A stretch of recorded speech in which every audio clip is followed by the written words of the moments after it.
Hey guys, tonight we're stepping into one of the most brutal, suffocating, and utterly thankless roles in the ancient Roman world. A slave in a wealthy household's kitchen. Forget gladiators. Forget legionnaires marching through Gaul. You're about to experience something far more relentless. The kind of invisible, grinding labor that consumed lives by the thousands without anyone bothering to write it down. Picture this. It's 3 a.m. in Rome, roughly 150 CE, and you're jolting awake on a stone floor because the head cook just kicked your shin. The air already reeks of old smoke, fermented fish sauce, and human sweat. Your back aches from yesterday's 14-hour shift. Your hands are scarred with burns that never fully healed. And your day hasn't even started. You probably won't survive this. Not in the way you think of survival, anyway. So, before you get comfortable, take a moment to like the video and subscribe, but only if you genuinely enjoy what I do here. And hey, drop a comment with where you're listening from and what time it is for you right now. I love seeing this community stretch across time zones. Now, dim the lights, maybe turn on a fan for that soft background hum, and let's ease into tonight's journey together. You're still blinking the sleep away when the head cook, let's call him Gaius, because he'll make sure you never forget his name, shoves a clay oil lamp into your chest. Coals, he grunts. That's it. One word. No good morning. No acknowledgement that you've been asleep for maybe 4 hours after collapsing past midnight. In a Roman slave kitchen, pleasantries are for people, and you're a tool that happens to breathe.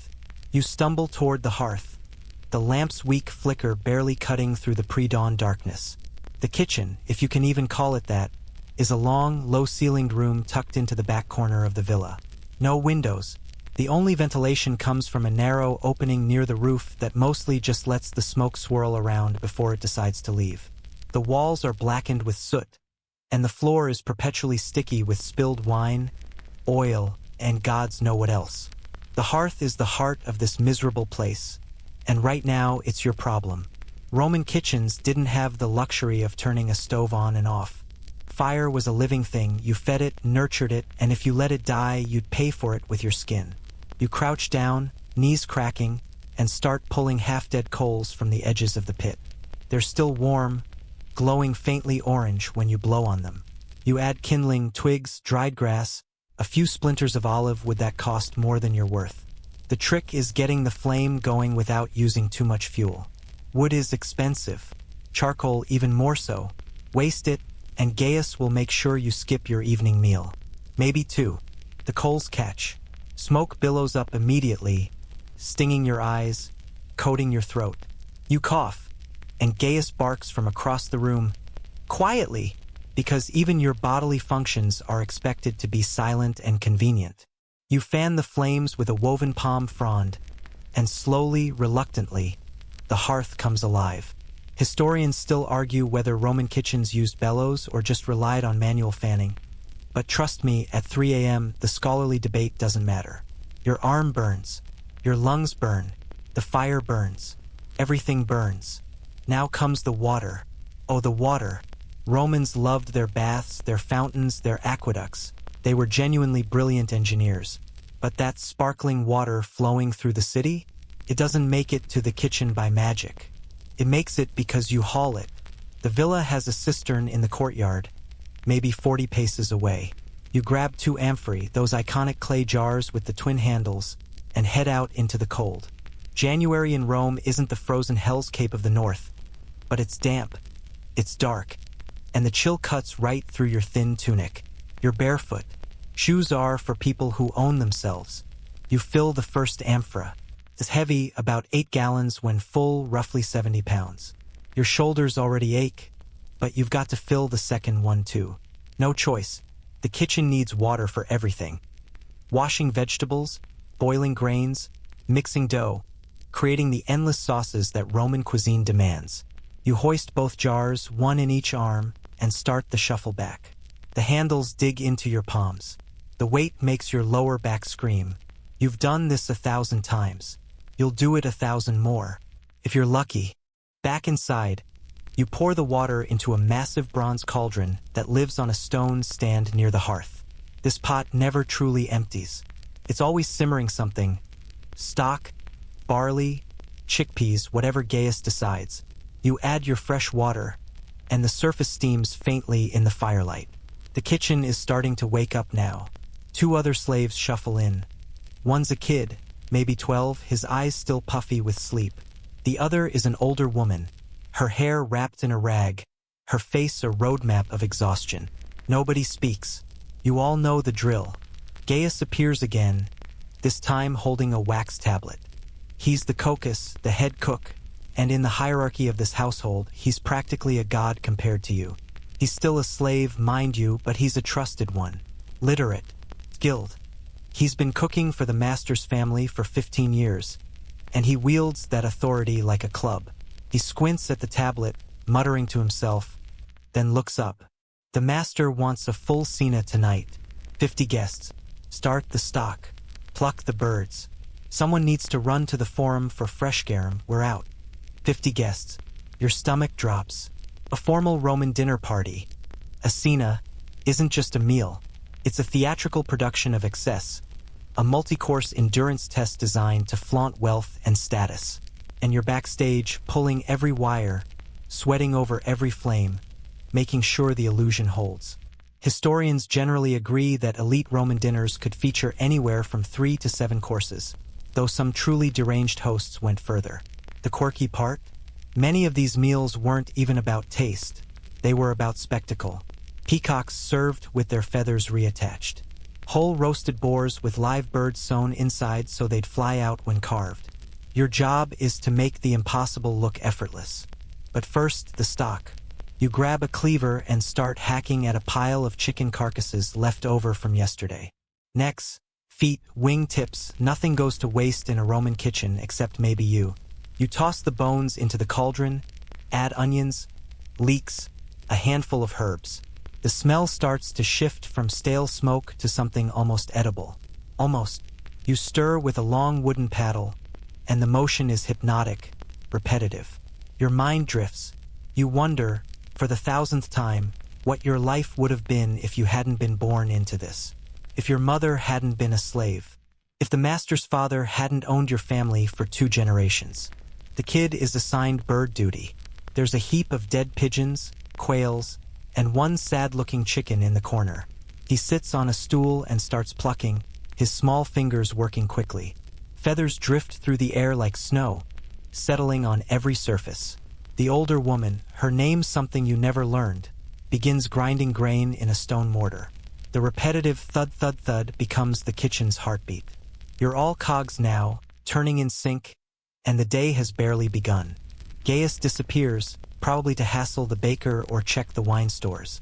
For a moment, it's just the 3 of you and the fire. The kid looks at you, and you see it in his eyes, the question he won't ask. How long do I have to do this? You don't answer because you don't know, and even if you did, the truth wouldn't help him sleep.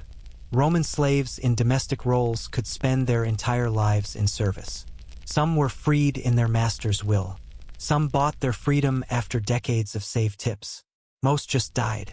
Quietly. Forgotten. The kitchen is fully awake now. The fire roars. The stock bubbles. Feathers swirl. Your hands move automatically. Chopping, stirring, hauling.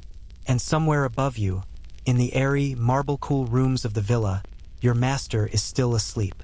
He'll wake in a few hours, refreshed, and expect perfection. He'll never see you. He'll never thank you. He'll taste the food and either nod or complain, and either way, your existence will continue exactly as it is, invisible, essential, and utterly expendable. Welcome to the Roman slave kitchen. You've been awake for an hour. You have 15 more to go. And this is one of the easier days. You're elbow deep in cold water, scrubbing a bronze pot that's crusted with yesterday's honey glaze, when you hear the shuffle of feet behind you. It's Marcus, or maybe it's Lucius. Honestly, in a kitchen staffed by a rotating cast of the anonymous and the doomed, names blur together. What matters is his role. He's the scissor, the carver, and in the bizarre pecking order of this culinary hellscape, that makes him someone you don't want to piss off. He brushes past you without a word, grabs a whetstone, and starts sharpening his knives with long, methodical strokes. The sound. Shink. Shink. cuts through the ambient chaos of bubbling pots and crackling fire. You glance at him. His face is blank, carved from the same exhausted stone as everyone else's, but his hands are steady, skilled. In a Roman kitchen, skill buys you micrograms of respect, and respect might buy you an extra crust of bread. Let's talk about the hierarchy, because if you're going to survive even a single day in this place, you need to understand who can help you and who can end you. At the top, relatively speaking, since everyone here is still property, sits Gaius the Cocus. He's the head cook, the orchestrator, the man who translates the master's whims into actual food. He can read and write, which immediately puts him in the top 5% of the enslaved population. He's been with this household long enough to know which merchants sell the freshest fish, which dinner guests have allergies, and exactly how the master likes his dormice prepared. Gaius has power. Not freedom, but power. He decides who gets the brutal jobs, who gets a moment's rest, who eats the leftover scraps. Cross him, and you'll find yourself assigned to the focus, the underground bread oven, where the heat is so intense you'll hallucinate. Beneath Gaius, there's a loose tier of specialists. Marcus the carver is one. There's also a pister, a baker, though he works in a separate room and you rarely see him except when he's screaming about someone contaminating his flour. There's a woman, older, grim, unsmiling, who handles nothing but sauces. She's got a nose that can detect a single off note in a garum reduction from 10 paces away, and she's been known to throw ladles at people who crowd her workspace. Her name is Secunda, and she's been here longer than anyone. Historians still argue whether Roman kitchens had formalized roles or if the division of labor was more fluid, but in practice you see both. Some tasks require genuine expertise, like butchering a whole boar or tempering a delicate egg sauce, and those get handed to people who've survived long enough to learn. Everything else? That's you. Then there's the kid, the 12-year-old still plucking birds in the corner. He doesn't have a specialized role yet. He's general labor, same as you, which means he does whatever no one else wants to do. Scrubbing, fetching, holding things, standing in the smoke so someone else doesn't have to. He's small for his age, malnutrition will do that, and he's got a nasty cough that's been getting worse. You've seen this before. The kitchen is a lung killer. The smoke, the steam, the constant exposure to temperature extremes, it wears people down. The average life expectancy for a Roman slave in domestic service was somewhere in the late 30s to early 40s, and for kitchen slaves specifically, it skewed even lower. The kid probably won't make it to 20. You don't let yourself think about that. And then there's the pregustator, the taster. He's standing near the door right now, arms folded, watching the room with the nervous energy of someone whose survival depends entirely on chance. His name is Titus, and his job is exactly what it sounds like. He tastes everything before it goes to the master's table. Every dish, every cup of wine, every sauce, every pastry, every piece of fruit. The idea is that if someone's trying to poison the master, Titus dies first. It's a position of bizarre privilege. He eats better than anyone else in the kitchen, but it's also a position of existential dread. You've heard the stories. A pregustator in another household died 3 years ago, convulsing on the floor while the master watched and calmly ordered a replacement dish. Poison wasn't even that common, statistically speaking, but the fear was real enough to justify the role. Titus eats, and Titus waits, and every swallow might be his last. Here's the quirky bit that most people don't know. Some Roman households had multiple tasters, each assigned to different categories of food. One for wine, one for meats, one for desserts. It was culinary paranoia taken to an absurd extreme, and it created this weird micro-hierarchy where the tasters would jockey for the safest assignments. Fruit was considered low risk. Shellfish? Absolutely terrifying. You watch Titus now, and you see the tension in his shoulders. Tonight's menu includes oysters. He knows. Gaius claps his hands, and the room goes silent. Well, silent-ish. The fire still crackles. The stock still bubbles, but human noise stops. Listen, he says, his voice cutting through the haze. Tonight is important. The master is hosting Senator Flavius and his entourage. This is political. This is reputation. If we fail, we all suffer. Understood. Murmurs of assent. You nod along, even though we all suffer. is a bit rich coming from the guy who won't be the one scrubbing floors at midnight. But that's the hierarchy. Gaius bears the responsibility, sure, but you bear the consequences. He starts delegating. Secunda will handle all the sauces, no surprise there. Marcus will carve the main roasts and arrange the platters. The baker will focus on the libum, a kind of sacrificial cake that's more about religious propriety than taste. And you're on vegetable prep and stock duty. Endless chopping, endless stirring. It's mind-numbing, back-breaking work, but it's also relatively safe. No open flames to burn you, no knives to slip. You'll take it. The kid gets assigned to the focus, the bread oven, and your heart sinks for him. That oven is a stone beast buried half underground, and when it's fired up, the temperature inside hits somewhere north of 700 degrees Fahrenheit. He'll be feeding wood, raking coals, pulling loaves with a long peel, and trying not to pass out from the heat. You've done it. Everyone has. There's a rite of passage and a punishment all at once. You catch his eye and give him a slight nod. It's the only comfort you can offer. As the assignments settle, you start to see the kitchen for what it really is. A micro-society built on coercion, skill, and sheer endurance. There's no camaraderie here, not really. No one's organizing a rebellion or whispering about freedom. You're all too tired, too watched, too broken. But there are alliances, quiet ones. You know that if you help Secunda clean her workstation without being asked, she might slip you a bit of bread later. You know that Marcus, for all his silence, once covered for you when you dropped a platter. These tiny transactions are the currency of survival.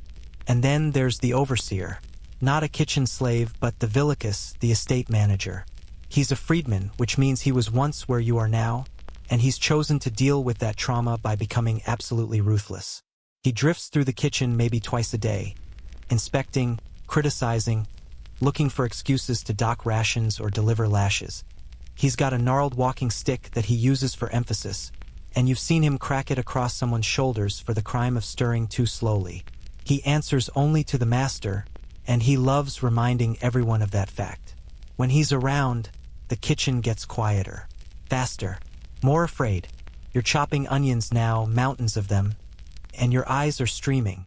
The trick is to breathe through your mouth, but even that doesn't help much.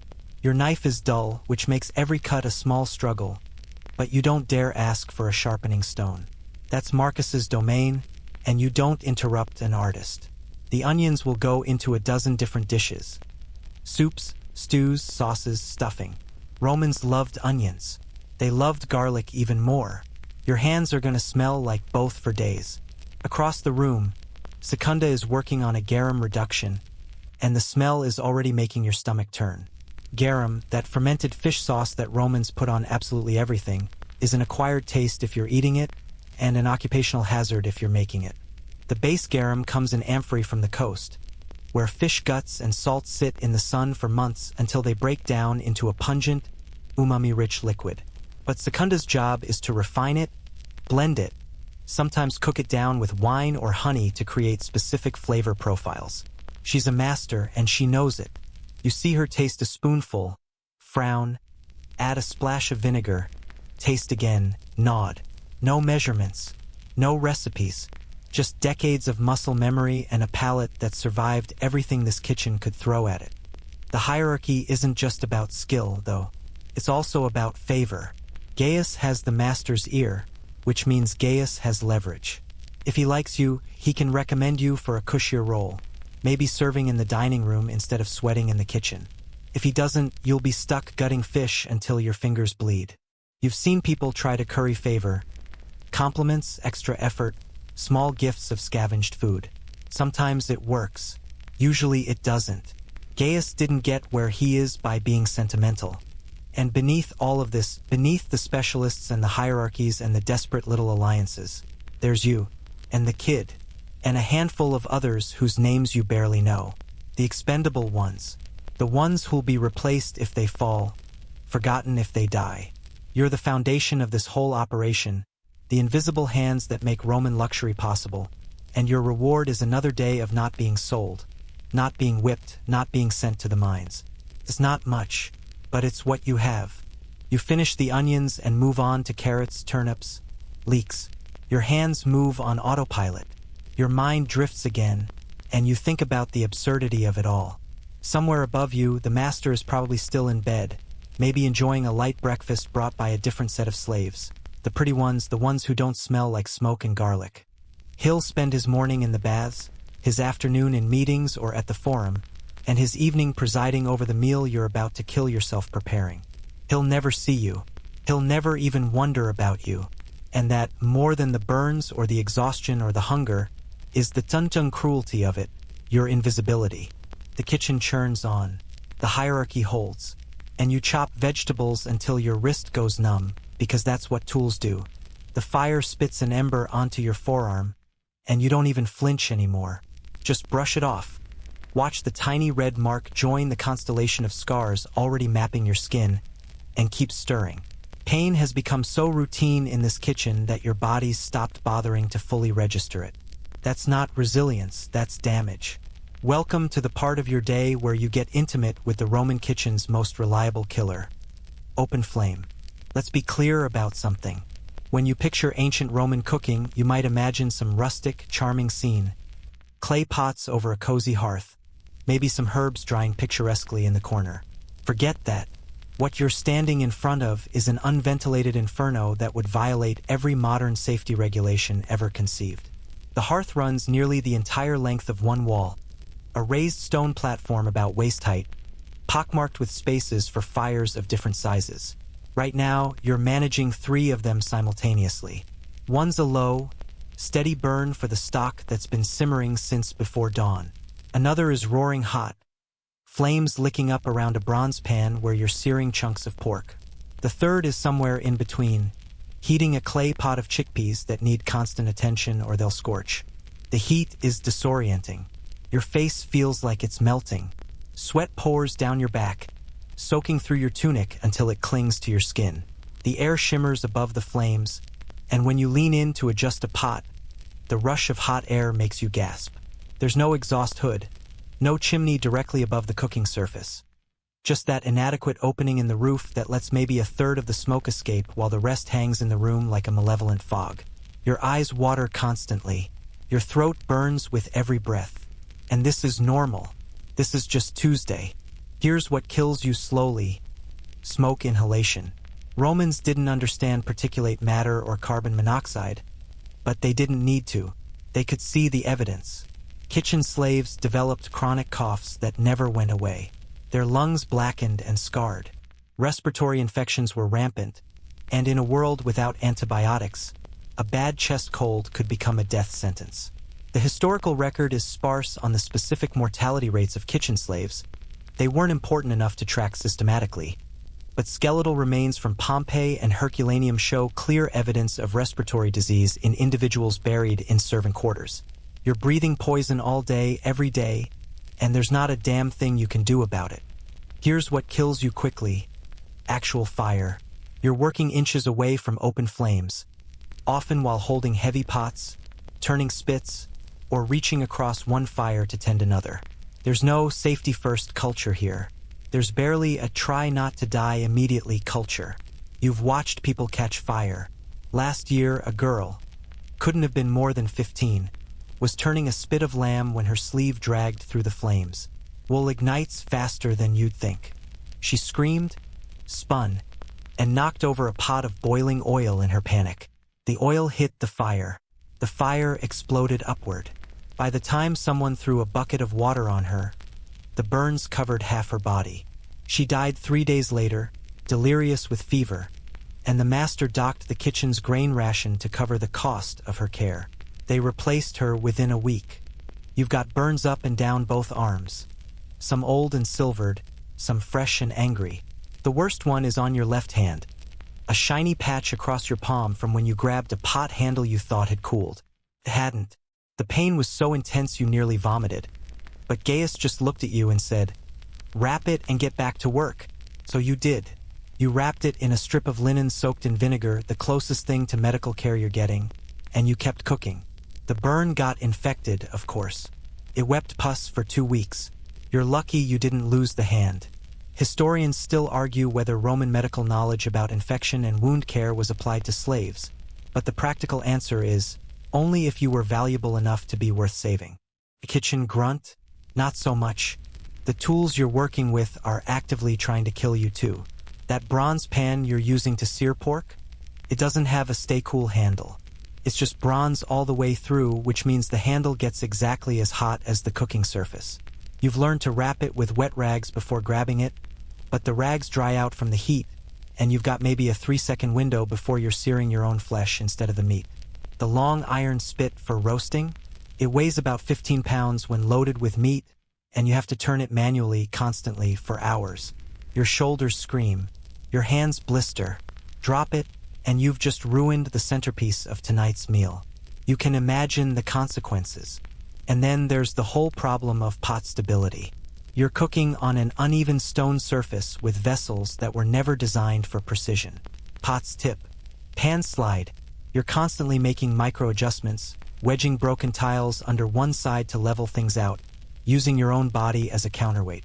You've developed this instinctive hyper-awareness of every pot's center of gravity, every flame's behavior, every sound that signals something's about to boil over or burn. It's exhausting. Your nervous system is just constantly firing, and the adrenaline crash at the end of the day leaves you shaking. The kid staggers past you, his face beet red, and you can hear him wheezing. He's been at the Focus, the bread oven, for 2 hours now. That underground chamber is hell's basement. The opening is narrow, just wide enough to slide loaves in and out with a long wooden peel, and the heat radiating from it distorts the air. He's supposed to monitor the temperature by how quickly a piece of straw browns when tossed inside. A quirky little technique that actually works, assuming you don't pass out first. He leans against the wall, gasping, and Gaius immediately barks at him. Move! Those loaves aren't going to turn themselves. The kid pushes off the wall and stumbles back to his station. You want to help him. You can't. You've got 3 fires to manage and pork that's 30 seconds from burning. Let's talk about the actual mechanics of Roman cooking, because it's not intuitive. You don't have knobs to turn or temperatures to set. You control heat by moving pots closer to or farther from the flames, by adding or removing fuel, by using trivets of different heights. It's an analog, physical negotiation with fire, and it requires constant attention. That stock? It needs to stay at a bare simmer, which means you're adjusting its position every 10 minutes. The pork? It needs high, direct heat, so it's sitting right in the flames, but you have to keep flipping it so it doesn't char on one side and stay raw on the other. The chickpeas? Medium heat, which you're approximating by putting them on a trivet over medium-sized flames, but chickpeas are fussy. Too hot and they explode, too cool and they stay hard. You're also cooking with fuels that behave differently. Charcoal burns hotter and cleaner than wood, but it's expensive, so it's reserved for specific tasks. Wood, usually olive, oak, or pine, is cheaper but produces more smoke and ash. The type of wood changes the flavor, too, something the Romans definitely understood. Gaius is particular about this. Use oak for the pork, he'll say, or olive wood for the fish. You're expected to know these things, to remember them, to execute them flawlessly while smoke pours into your face and your arms are covered in burns. And everything takes forever. You know how long it takes to roast a whole pig over an open fire? 4 to 6 hours minimum with constant turning and basting. You know how long it takes to reduce a sauce to the proper consistency when your heat control is basically hope for the best? However long it takes, plus 20% because you'll screw it up at least once. Modern cooking is about precision and efficiency. Roman cooking, at least the way you're doing it, is about endurance and intuition. You're not following recipes. You're following instincts honed by repetition and punished by failure. Secunda walks by and glances at your pork. Too high, she mutters, and without breaking stride, she reaches in and pulls the pan slightly away from the flame. You want to snap at her, but she's right. The edges were starting to blacken. You adjust, and the meat settles into a proper sear. She doesn't acknowledge your thanks because you don't offer it. This is just how it works. The experienced ones correct the newer ones, not out of kindness, but out of collective survival. If you ruin the pork, the whole kitchen suffers. The burns keep coming. You're stirring the stock, and a bubble bursts, sending a spray of boiling liquid onto your wrist. You hiss, jerk back, but keep stirring. A few minutes later, you're moving the chickpea pot, and your makeshift rag handle slips. You drop the pot. Just an inch, but enough that it clangs against the stone and sloshes hot liquid onto your foot. You bite down on a scream. Your foot throbs. You keep working. What else are you going to do? There's no workers' comp in ancient Rome. There's no break room where you can ice your injuries. There's just the fire, and the food, and the relentless forward march toward tonight's dinner. Here's a detail most people don't think about. The kitchen is dark. Yes, there's firelight, but it's flickering and unreliable. The smoke creates this haze that makes it hard to see clearly. You're constantly squinting, leaning in close to check if something's done, and getting hit with fresh blasts of heat and smoke for your trouble. Your eyes are so irritated that they're producing tears nonstop, which mixes with the sweat on your face, which drips into the food you're preparing. Appetizing, right? But Romans weren't precious about this stuff. Food preparation was messy, sweaty, contaminated by modern standards, and nobody cared because the people eating it never saw the process. You glance over at Marcus, who's breaking down a whole lamb carcass with disturbing efficiency. He's using a cleaver for the heavy joints and a thin-bladed knife for the detailed work, and he's doing it all about 2 feet from an open flame. One slip, one moment of distraction, and he could sever a tendon or an artery. But he doesn't slip. He's done this 10,000 times. His hands know the anatomy of a lamb better than they know his own body. This is what skill looks like in a Roman kitchen.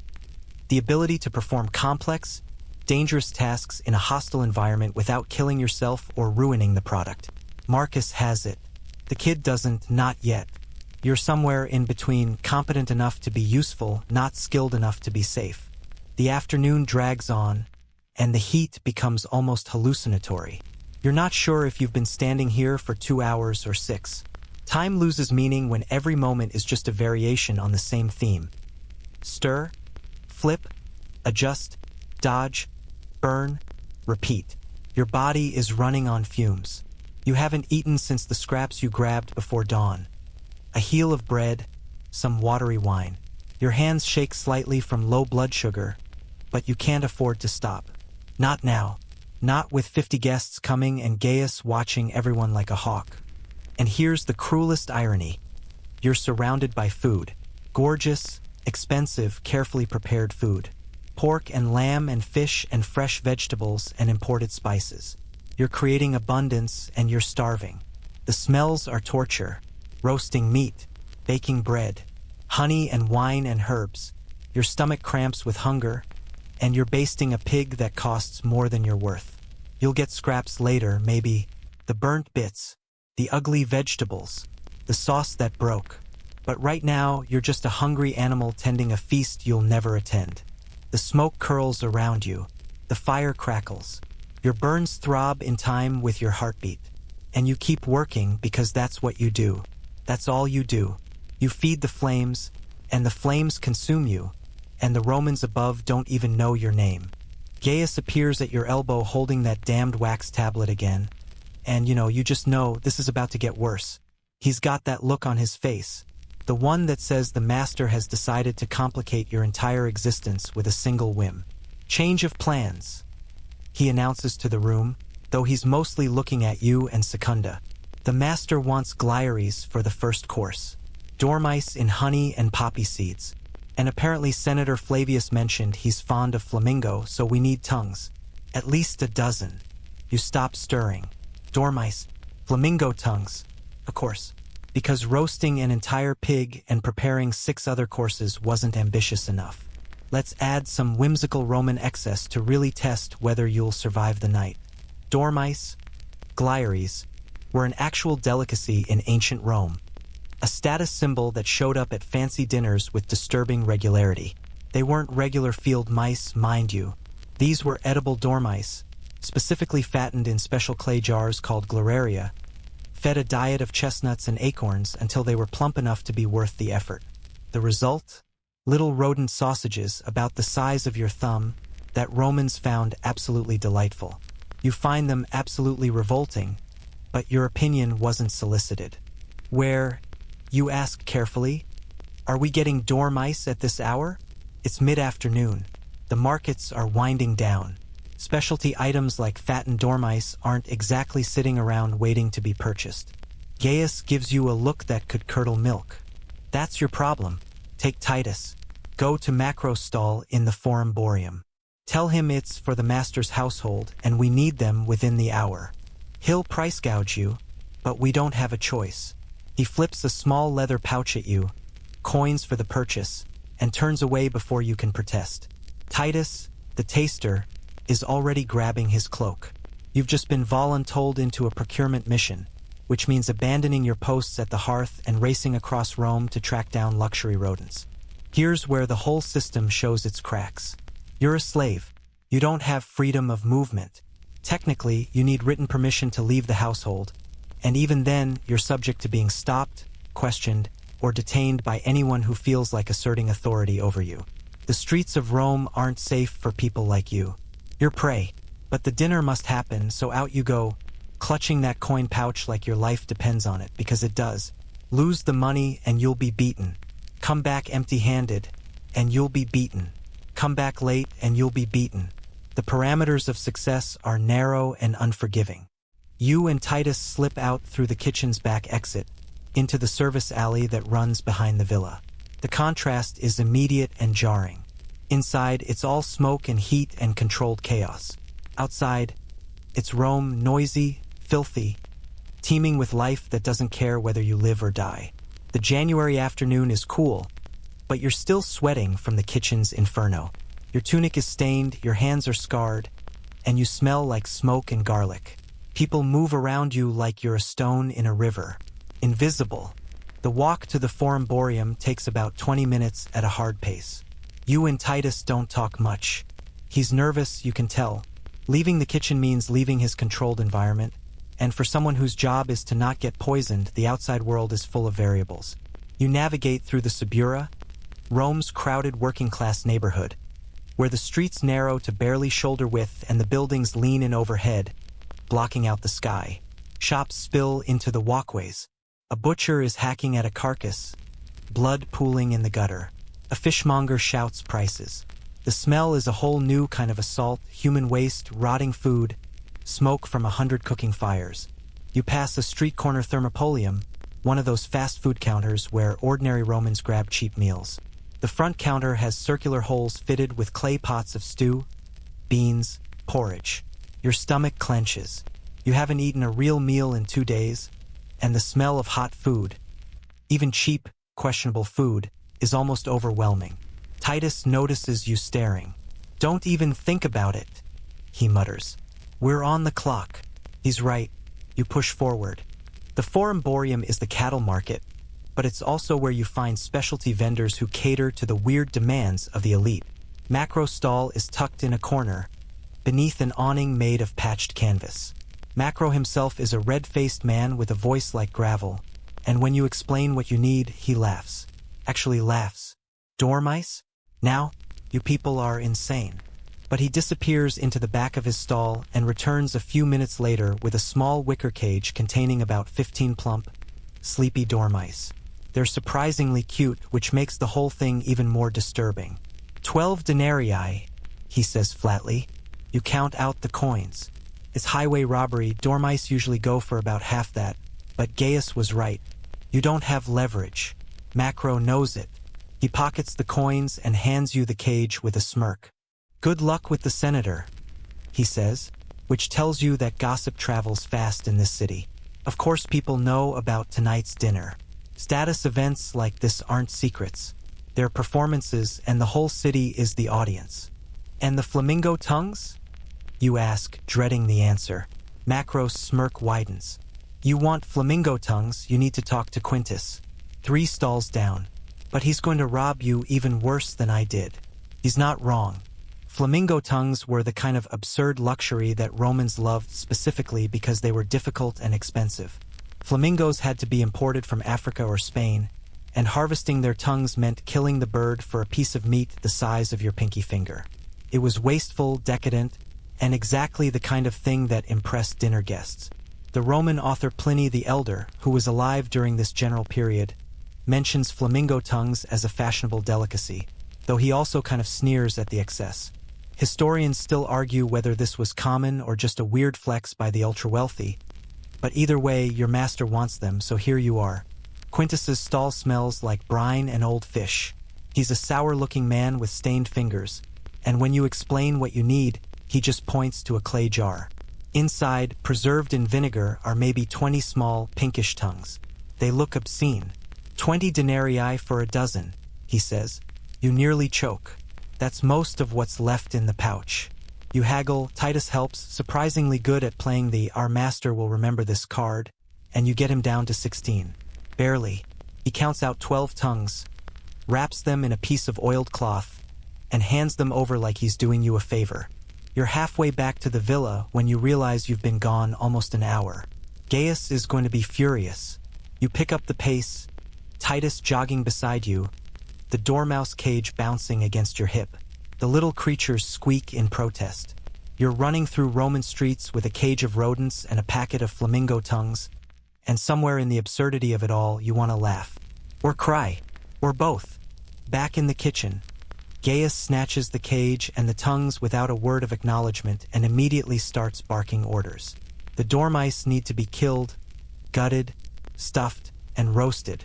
The tongues need to be braised in a wine reduction with exotic spices, which means Secunda's already overloaded workstation just got another task. You're back at your post within minutes. The outside world already fading into irrelevance. The fire, the smoke, the work, that's your reality. Preparing dormice is exactly as horrible as it sounds. You have to kill them first, a quick twist of the neck, and then gut them with a tiny knife which is fiddly and gross. The intestines are slippery and smell faintly sour. You're supposed to leave the skin on because it crisps up nicely during roasting, but you have to be careful not to tear it. Once gutted, you stuff each tiny cavity with a mixture of minced pork, pine nuts, and honey. It's intricate work, and your hands are too big, too clumsy. You ruin 2 dormice before you get the hang of it. Gaius notices but says nothing, which is somehow worse than being yelled at. The stuffed dormice get arranged on a small bronze grill that sits directly over hot coals. You're supposed to turn them every few minutes, basting them with honey as they cook. The smell is actually not bad, roasting meat and honey and pine nuts, but the visual is nightmare fuel. Little charred rodent bodies, glistening with glaze, their tiny limbs curling in the heat. You tell yourself it's just meat, protein, no different from chicken or pork. Your stomach doesn't believe you. Meanwhile, Secunda is battling the flamingo tongues. They're tough, sinewy, and she's braising them in a reduction of wine, garum, and something called silphium, an extinct North African plant that Romans prized as a seasoning. Well, it's extinct in your time, Sunday, January 25th, 2026, but right now it's just obscenely expensive. A pinch of silphium costs more than you'd earn in a year if you were earning anything. She works with intense focus, tasting and adjusting, and you can see the stress in the set of her shoulders. If this dish fails, it's not just food, it's a political embarrassment. The menu is coming together, piece by piece, and it's a monument to excess. First course, the dormice and flamingo tongues, served with honeyed wine. Second course, oysters and sea urchins, raw on a bed of ice imported from God's nowhere. Third course, roasted fish with garum and herbs. Fourth course, the whole roasted pig, surrounded by sausages and blood pudding. Fifth course, boiled vegetables and eggs in various sauces. Sixth course, fruit, nuts, and honeyed pastries. Seventh course, more wine, more conversation, possibly some entertainment. This is going to take hours to serve and days to recover from. You're basting the dormice when the kid stumbles past you, and you realize he's crying. Silent tears just streaming down his ash-smudged face. He's been at the bread oven too long, and he's reached his breaking point. You want to help. You want to tell him it gets easier, but you can't lie to him and you can't stop working. So you just watch him cry while he carries another load of firewood, and you feel something inside you harden a little more. Empathy is a luxury you can't afford. The impossible menu demands keep coming.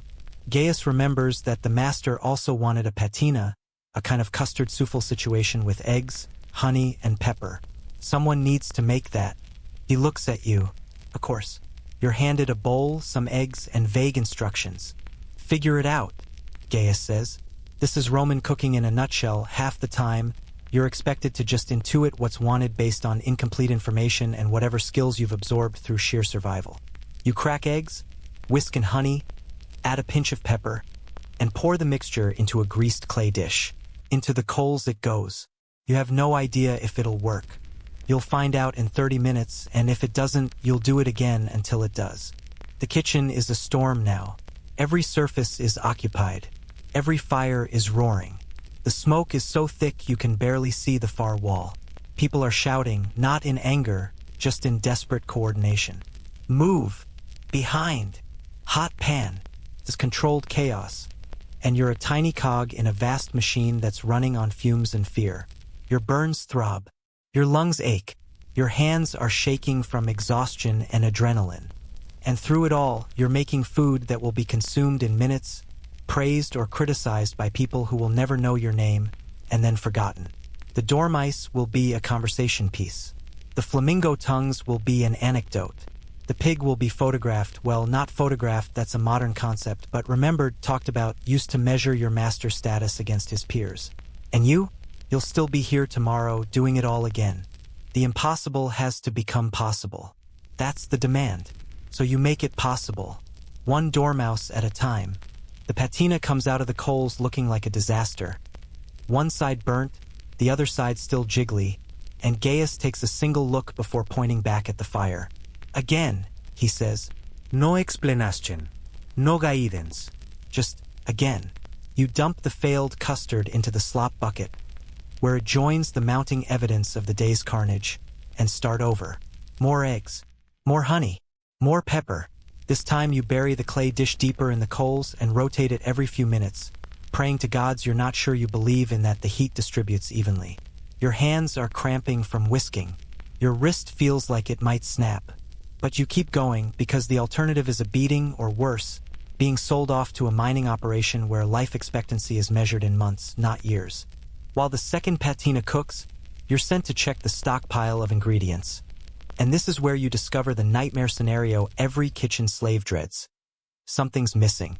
You're counting amphorae of wine, the master wants specific vintages for specific courses, and you come up one short. Not just any wine either. It's a Falernian, one of the most prized wines in the Roman world, aged for years, worth a small fortune. It was supposed to be here. It was on the inventory yesterday, and now it's just gone. Your stomach drops. You count again, slower this time, hoping you miscounted. You didn't. There are 7 amphorae when there should be 8. You look around the storage alcove, a cramped, dark space off the main kitchen where dry goods and liquids are kept. Nothing. The amphora isn't here, which means either someone broke it and hid the evidence, or, much worse, someone stole it. Either way, you're about to be blamed because that's how this works. The person who discovers the problem becomes the problem. You find Gaius and deliver the news in a whisper, hoping to contain the fallout. His face goes through several colors, settling on a deep, dangerous red. Missing, he repeats, voice flat. A Falernian is missing. You nod, mute, waiting for the explosion. It doesn't come immediately. Instead, he closes his eyes, takes a long breath, and when he opens them again, the rage is locked down, compressed into something cold and calculating. We can't tell the master, he says quietly. If he finds out we lost a Falernian the day of a senatorial dinner, he'll crucify all of us. Literally. He's not exaggerating. Roman masters had near absolute power over their slaves, and examples had to be made. A missing luxury item on an important day? That's sabotage or incompetence, and either way, someone's getting punished severely. Crucifixion was rare for household slaves. Too expensive to replace them. But mass floggings, brandings, or sales to brutal work details were absolutely on the table. Gaius is doing threat calculus in real time, and you can see him land on a decision.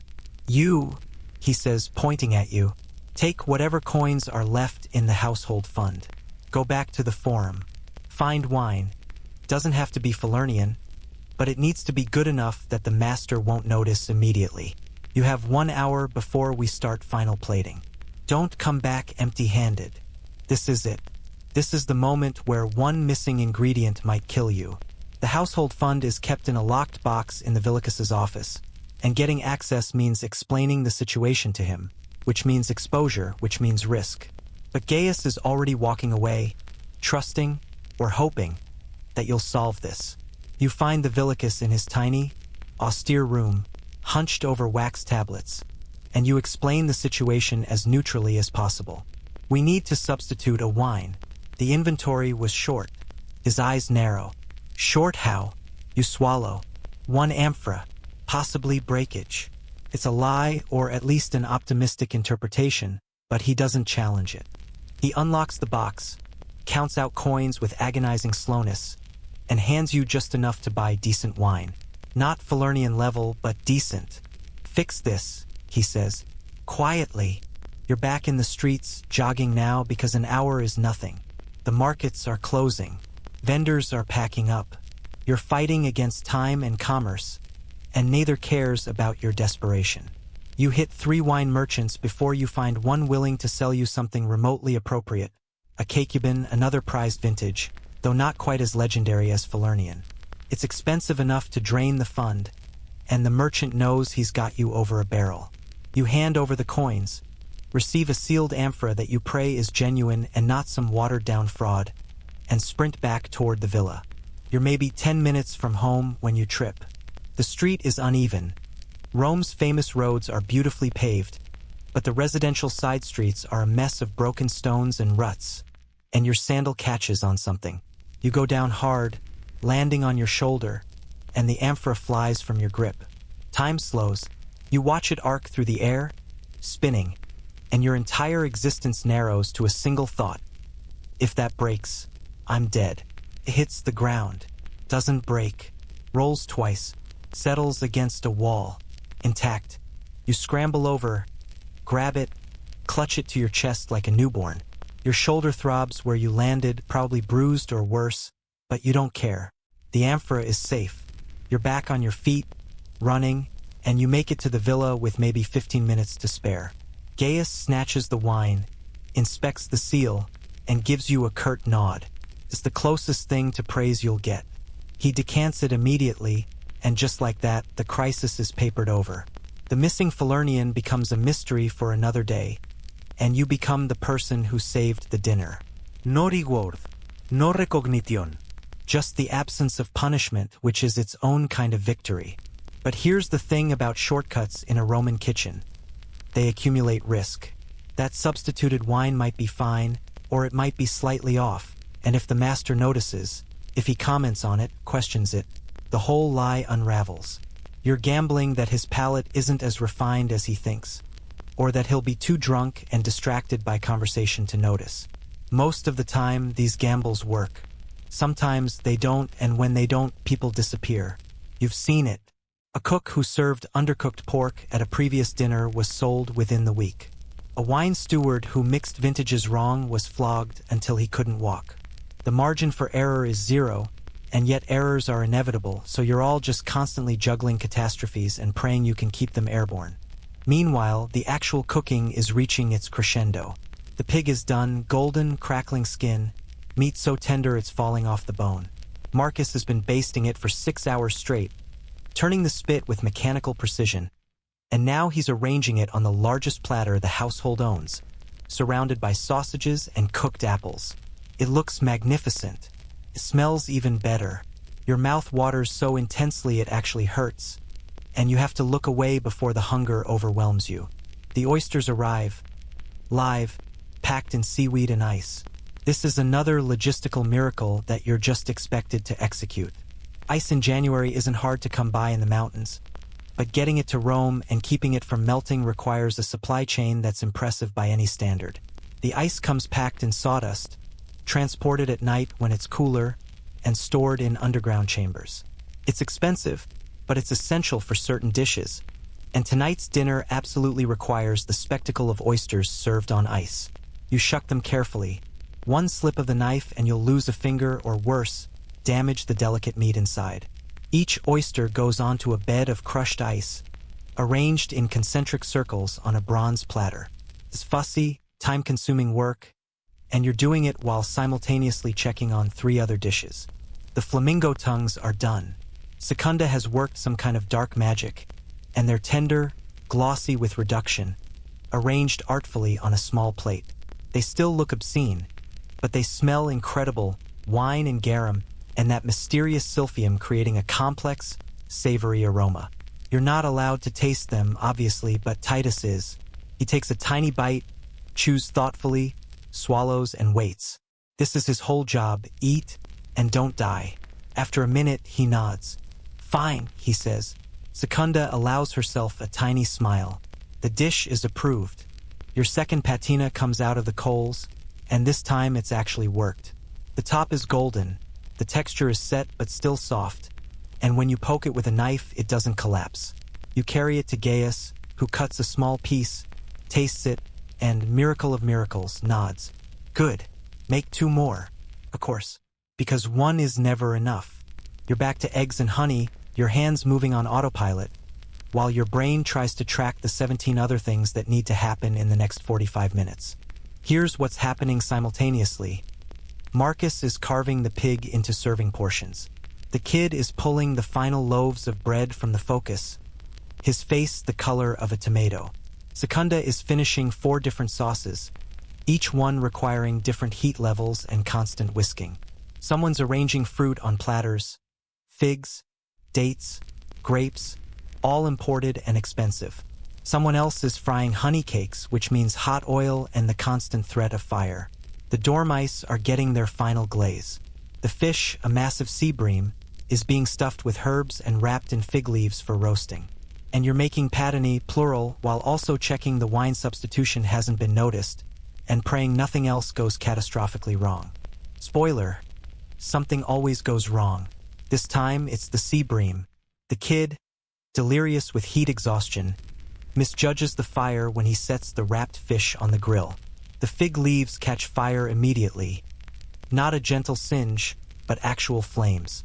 He panics, grabs the fish with his bare hands, drops it, and the whole thing tumbles into the coals. For a second, everyone freezes. The fish, an expensive, beautiful fish that was supposed to be a centerpiece, is now sitting in the fire, unwrapped, getting covered in ash. Gaius moves faster than you've ever seen him. He grabs a long fork, spears the fish, and yanks it out of the coals. It's damaged. One side is definitely overcharred, and there's ash stuck to the skin, but it's not ruined. Not completely. He turns to Marcus. Can you save this? Marcus examines it, brushes off the worst of the ash, and nods slowly. I can carve around the burnt parts, plate it with enough garnish, and they won't notice. It's a band-aid on a bullet wound, but it's better than nothing. The kid is standing there, hands trembling, clearly waiting to be hit. Gaius looks at him, and for a moment you think violence is coming.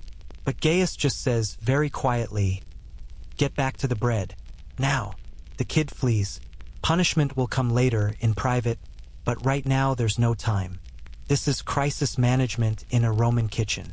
Things break, things burn, things fall into fires, and you adapt, improvise, and lie convincingly enough to keep the illusion intact. The guests will never know how close their dinner came to disaster. They'll never see the burnt fish, the substituted wine, the failed patini that went into the slop bucket. They'll just see abundance and perfection, because that's what you're selling. The fantasy that wealth makes everything effortless. Final plating begins. This is where aesthetics matter, where the food transitions from sustenance to status symbol. The platters have to look abundant but not chaotic, colorful but not garish. The Romans had specific ideas about presentation. Symmetry was valued, height created interest, and garnishes like herbs and edible flowers were used liberally. You're arranging roasted vegetables around a platter of eggs when Gaius comes by and rearranges them. Not because yours was wrong, but because his is better. You don't argue. You just watch, learn, and file it away for next time. The kitchen smells incredible now. A complex layering of roasted meat, baking bread, honey, wine, herbs, smoke. It's intoxicating and torturous. You haven't eaten a proper meal in nearly 20 hours. Your body is running on adrenaline and desperation. You steal a piece of burnt bread crust when no one's looking, shove it in your mouth and chew quickly. It's dry, bitter with char, but it's food, and your stomach accepts it gratefully. The first course is ready. Dormice and flamingo tongues, arranged on a bronze platter with honey drizzled artfully over the top. It looks like something from a fever dream. Tiny charred rodents and exotic bird parts, glistening in lamplight. Titus tastes both dishes one final time. Doesn't die. The platter is handed to one of the dining room slaves. A different category entirely, pretty and clean and dressed in nice tunics, who carries it away like it's made of gold. Your work is leaving the kitchen. The performance is beginning. And you're already starting the next course. Because the dinner hasn't stopped. It's just shifted stages. And you've still got 6 courses to go. The dining room slaves are coming and going now. A steady rhythm of bodies carrying platters out and returning with empty ones. And each trip is a tiny window into the world you're not allowed to inhabit. Through the doorway, just for a second as someone passes, you catch glimpses. Lamplight glinting off marble, the murmur of conversation, laughter. The master's voice, loud and jovial, probably already on his 3rd cup of wine. You can't see the guests, but you can hear them, this distant soundtrack of people enjoying themselves while you're 15 feet away, sweating into their food. The oysters go out next. You've arranged them on that bed of ice, and they look pristine. Pearlescent flesh glistening. The ice already starting to melt into a shallow pool on the bronze platter. One of the pretty slaves hoists it with both hands, careful not to tip it, and disappears into the triclinium, the dining room. You hear a murmur of approval from the guests. The ice is doing its job, impressing people. Meanwhile, you're already pivoting to the next task because Gaius is calling out assignments like a general deploying troops. The fish needs plating. Vegetables need final seasoning. Where are those honey cakes? His voice cuts through the noise, and everyone responds immediately. Marcus is working on the ill-fated sea bream, carving away the burnt sections with surgical precision. What emerges is actually presentable, white, flaky meat, which he arranges on a bed of herbs with lemon slices tucked around the edges. Strategic garnish hides the sins. He adds a drizzle of oil, a sprinkle of salt, and steps back. It's not what it was supposed to be, but it'll pass. It has to. You're on honey cakes, which means you're standing over a shallow pan of hot oil, dropping spoonfuls of batter and watching them puff up into golden rounds. The oil spits and crackles, and you've already got a fresh burn on your forearm from where a droplet landed. The cakes need to be watched constantly. Too long and they burn, too short and they're doughy in the middle. You're using a long wooden spatula to flip them, and the timing is pure instinct at this point. Flip, count to 10, remove. Flip, count to 10, remove. Your brain has reduced cooking to rhythm and repetition because thinking too hard about any of this will break you. The kid appears at your side, and he's carrying a massive bowl of boiled eggs. His hands are shaking. Whether from exhaustion, fear of punishment, or both, you can't tell. "Where do these go?" he asks, voice barely above a whisper. You point to Secunda's station. She's doing the egg course. 3 different sauces. He nods and shuffles off. You watch him go and wonder, not for the first time, how long he'll last. The kitchen burns through people. Some adapt, get tougher, survive into middle age. Others break. Physically, mentally, or both, and get replaced. The kid's cough has gotten worse. You heard him hacking up something wet and ugly earlier. That's not a good sign. The 3rd course goes out. The sea bream, looking far better than it has any right to, surrounded by its tactical herb camouflage. The 4th course is being assembled now, and it's the big one, the centerpiece, the whole roasted pig. Marcus has done incredible work. The skin is crackling and bronze, the meat is carved into elegant portions, and he's arranged it all back on the carcass so it looks whole. Surrounding the pig are sausages, blood pudding, roasted apples, and a scattering of fresh herbs. It's a monument to excess, exactly what the Roman elite expected. This dish alone probably cost more than a working-class family would spend on food in 6 months. Getting the pig platter from the kitchen to the dining room requires 2 slaves and a small prayer. It weighs maybe 40 pounds, fully loaded, and it's awkward and hot. You and Marcus lift it together, and you immediately feel your back protest. The bronze platter is slippery with rendered fat, and your grip is precarious. You shuffle toward the doorway, moving in sync, and for one terrifying moment you feel the whole thing start to tip. Marcus adjusts, you adjust, and it stabilizes.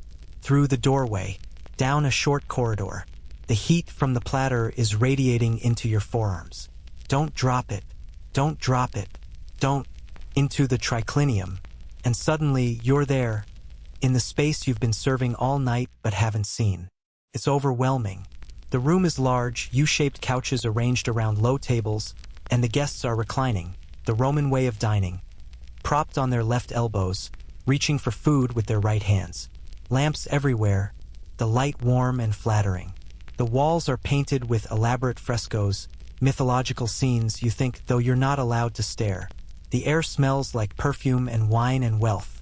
The master is at the center couch, the place of honor, with Senator Flavius to his right.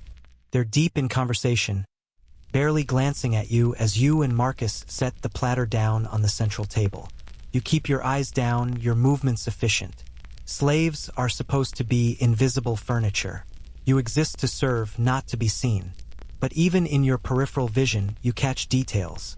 The senator's toga is immaculate, purple-striped to denote his rank. The master is wearing so many rings that his fingers glitter in the lamplight. The guests are already drunk. You can tell by the volume, the loose posture, the way someone just knocked over a cup and laughed instead of apologizing. You retreat immediately, backing out of the room with Marcus, and the second you're through the doorway, you both exhale. That kind of proximity to power is always nerve-wracking. One wrong move, one perceived insult, and you're done. But the pig was delivered. The guests are impressed. You heard the murmur of approval. Mission accomplished. Back in the kitchen, there's no time to celebrate. Course 5 is eggs and 3 sauces, and Secunda has created an elaborate presentation. Boiled eggs, halved and arranged in concentric circles, each section topped with a different sauce. One is garum-based, salty and pungent.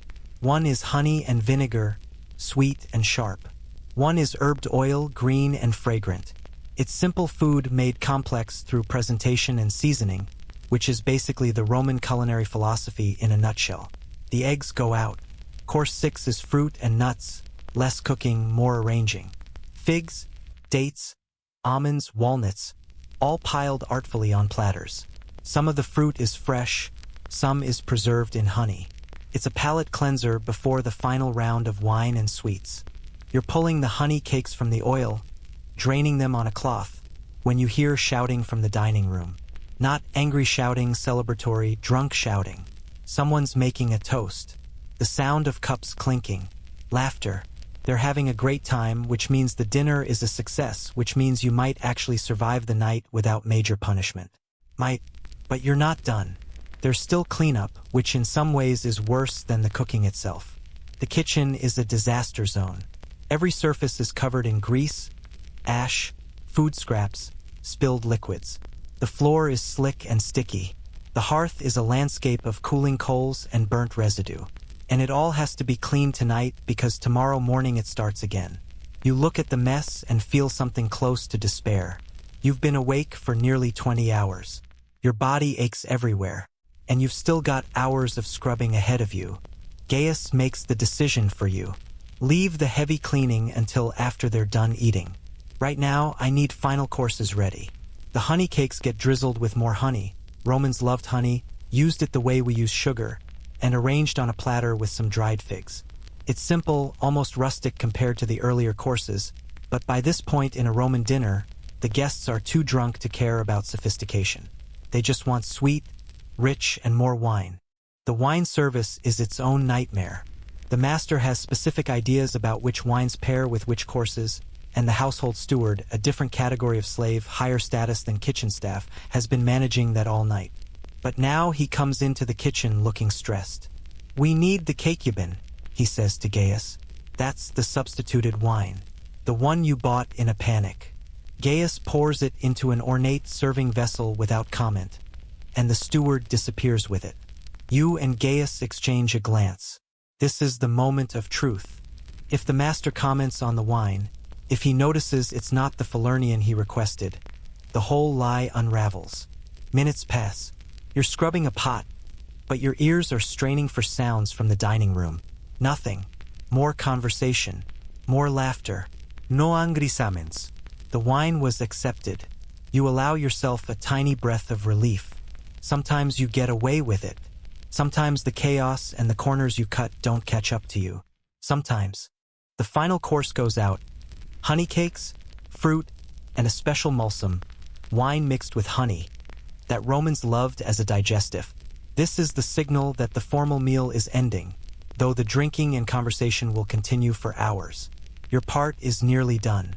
The pretty slaves will handle the rest, refilling cups, clearing plates, laughing at jokes from men who own them. Your kitchen staff, you stay in the back.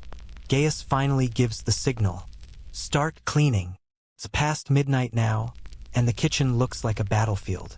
You, the kid, the older woman, Marcus, Secunda, everyone who's left, starts the long process of making the space functional again. The pots need scrubbing. The platters need washing. The floor needs sweeping, then mopping. The hearth needs the coals raked out and the ashes dumped. Grease needs to be scraped off every surface. It's repetitive, exhausting work, and your hands, already raw from burns, sting when you plunge them into the washing water. The water is cold now. There's no hot water left, and no one's going to waste fuel heating more just for cleaning. So you scrub pots in cold, greasy water that barely cuts through the residue. Your fingers go numb. You develop a rhythm. Scrub, rinse, stack. Scrub, rinse, stack. The pile of clean pots grows slowly. The pile of dirty ones seems infinite. The kid is sweeping the floor, pushing piles of ash and food scraps toward the door. He's moving like a sleepwalker, and twice you see him just stop, leaning on the broom, staring at nothing. Shock maybe, or just complete exhaustion. The older woman is washing down the work tables with a rag and a bucket of vinegar water. Secunda is organizing her sauce pots, her movements precise even now. Marcus is sharpening his knives again. They got dulled during service, and he's meticulous about maintenance. You're on floor duty next, which means getting on your hands and knees with a stiff brush and scrubbing the tiles. The floor is coated in a layer of grease, wine, ash, and gods know what else. It's disgusting. The brush barely makes a dent. You scrub harder, putting your shoulders into it, and slowly, painfully, the tiles start to reveal their original color. Your knees ache. Your back screams. You think about the guests, still reclining in comfort 15 feet away, and the contrast is so absurd it almost makes you laugh. Almost. Gaius is doing inventory, checking what needs to be reordered for tomorrow. Because yes, tomorrow exists, and it'll bring its own demands. The master might want a simple family meal, or he might decide to host another dinner party. You never know. The uncertainty is its own kind of torture. Around 2 in the morning, the dining room finally goes quiet. The guests are leaving or have retired to guest rooms. The master has gone to bed. The pretty slaves are probably cleaning up the dining room now, their own version of this nightmare. You're still scrubbing the kitchen floor, still washing pots, still existing in this liminal space between one day and the next, where time has lost all meaning and only the work remains. Gaius finally calls it. Enough. Finish in the morning. It's not mercy, it's practicality. If you work yourselves to death tonight, you'll be useless tomorrow. Your tools need minimum maintenance. You drop your scrub brush, stand up with a groan that you can't suppress, and shuffle toward your sleeping area. It's just a corner of the kitchen with some straw pallets on the floor. No privacy, no comfort, but it's horizontal, and right now that's all you need. You collapse onto the straw. The kid is already asleep, curled into a ball, his breathing raspy. The older woman lies down with a sigh that sounds like it's coming from her bones.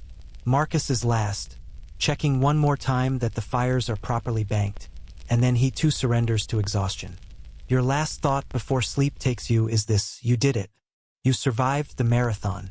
The impossible menu was delivered. The shortcuts held. And in a few hours, you'll wake up and do it all again. Because that's the deal. That's the only deal you've got. You're jolted awake by the sound of breaking pottery. And for one disoriented moment, you can't remember where you are. Then the smoke hits your lungs, the familiar ache settles into your bones, and reality crashes back. You've been asleep for maybe 3 hours. It's still dark outside, probably around 5 in the morning, and one of the dining room slaves just dropped a platter in the corridor. You hear cursing, the scatter of footsteps, and then Gaius's voice cutting through the chaos. Clean it up, quietly.